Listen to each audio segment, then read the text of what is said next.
As it's a full moon in Libra, which is all about relationships, weak and not constructive relationship can end. It's for the best, for you to feel good when you're in company with others and not feel there's something off all the time. There'll be room for much brighter, lighter relationships where everything feels fine, right? Because it's vital now we first of all take good care of ourselves and only stay in good vibrations that uplifts us, where we can have mutual exchanges and uplift others also.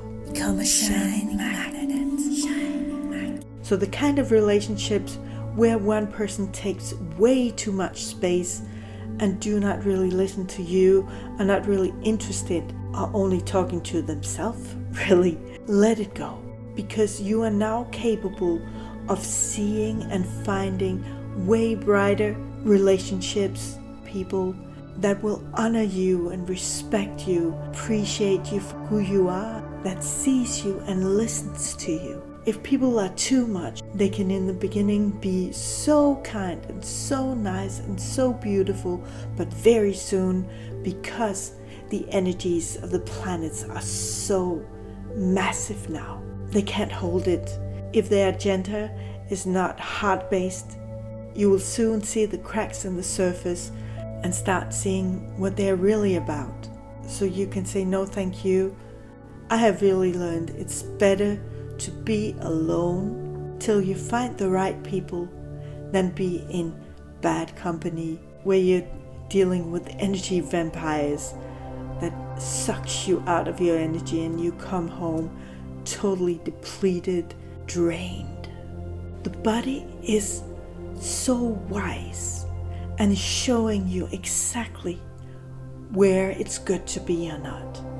If you feel drained around a person, it's showing you it's no good for you. If you feel light and happy and bright, these are good relationships. These are the ones to cherish, the ones to cultivate, the ones that uplifts you. Your body is showing you the way in everything. It's like a pendulum. If it feels totally right, then it's good for you to go for now.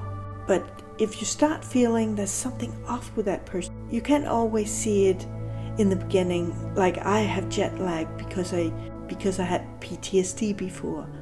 So I can't really feel it before the day after, when my body's practically showing me this is excellent, this is no good.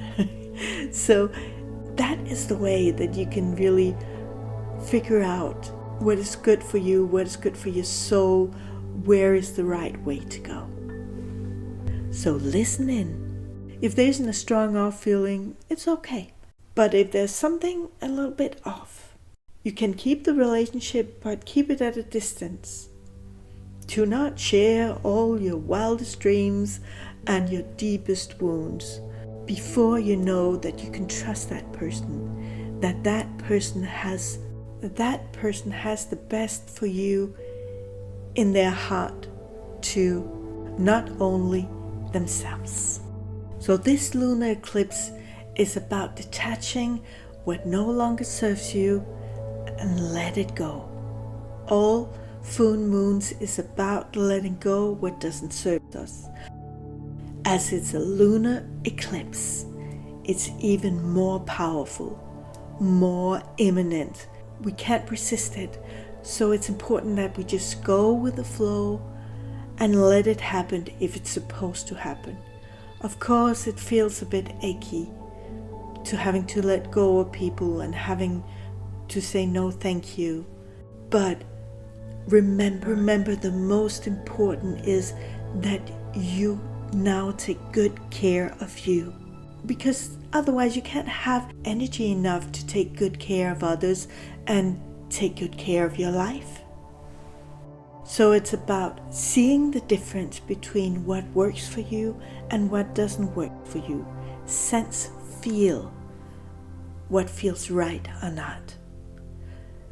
And because it's so powerful, there can be some sudden events that shows you where it's good to go or not. Really take it in as a blessing, because it is a blessing. The universe is just showing you where your path is and where it's not. It's better for you to be aware of what is not good for you now than building up situations and relationships that's going to crumble anyway. Now everything comes to the surface. The energies are so powerful and will be more and more powerful. This is why we see people that gets more and more cray-cray or more and more depressed or more and more out of it if they're not capable of holding an optimistic mindset like I've taught you on this channel, and staying in the optimism of, okay, if it's showing me this now, then it's because there's better for me elsewhere. I honor this. I'm grateful for this knowledge. I'm grateful for showing me clearly. Business, family, friendship, love relationships. In all our relationships, the record will be set straight in our best interests. If your relationships are strong and solid, they will also be tested, but you will come out of it knowing that your link, what you have together, really holds up. So you will come out of it stronger, come out of it more aligned, more united with the ones you're supposed to continue your path with. Where it's good to stay close with people you're working with your friends and family. So this effect, you might already have been affected by it. I have. So you might also have gotten some things revealed to you. And it will carry on in the next 2 weeks until the solar eclipse coming up, which is very expansive. Get used to these powerful energy that's pretty much just carrying you along towards your real life, showing you where it's good to go, where it's off, where you need to improve and change and tweak some things, and then it will be fine, or where it's just not possible, you need to let this go.